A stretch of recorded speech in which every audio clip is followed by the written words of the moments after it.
दोबारा आप लोगों को धन्यवाद देता हूँ।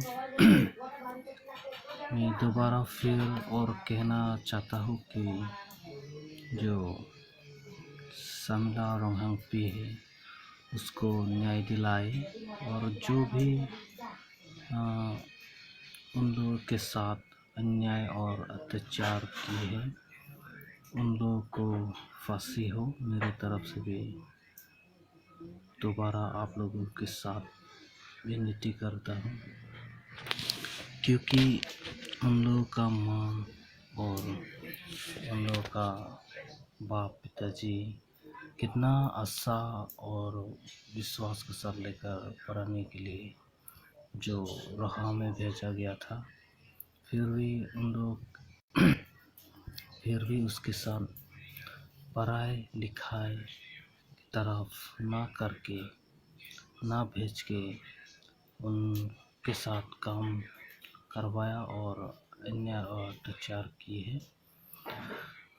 बुरे बुरे गालियाँ भी दी और बहुत बड़ा बड़ा काम भी करवाया। उसको एक काम करने के लिए ही उसको बुलाया है, लाने गया था। उसको पढ़ाने के लिए लिखाने के लिए नहीं है।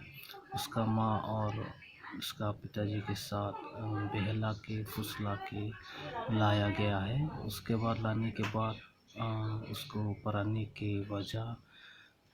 की जगह उन लोगों को पढ़ाने नहीं दिया, पढ़ने लिखने नहीं दिया और ज़्यादा पर ज़्यादा उसके साथ काम करवाया और इतना अत्याचार कि इंसान और इंसान को ना समझते हुए उन लोगों को जीव और जानवर की तरह ऐसा अन्याय की है। इसलिए इतना अन्याय अत्याचार करने के बाद भी उसको मार डाल के उसको जलाया दिया है।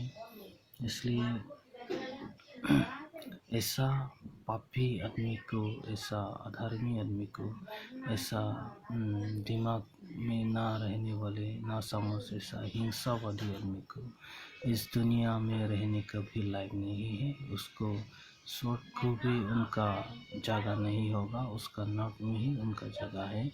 और इस दुनिया में अगर नहीं रह नहीं सकता तो उसके लिए नहीं रहना देना चाहिए, क्योंकि बार बार ऐसा अत्याचार करने के लिए दुनिया में रखने से कुछ फ़ायदा भी नहीं है। इसलिए जैसे शर्मिला रोंघनंगपी को मार डाला था, वैसा ही उसको भी फांसी का सज़ा सुनाई दिए। ऐसा ही मेरे तरफ से भी विनती करता हूँ। बस इतनी सी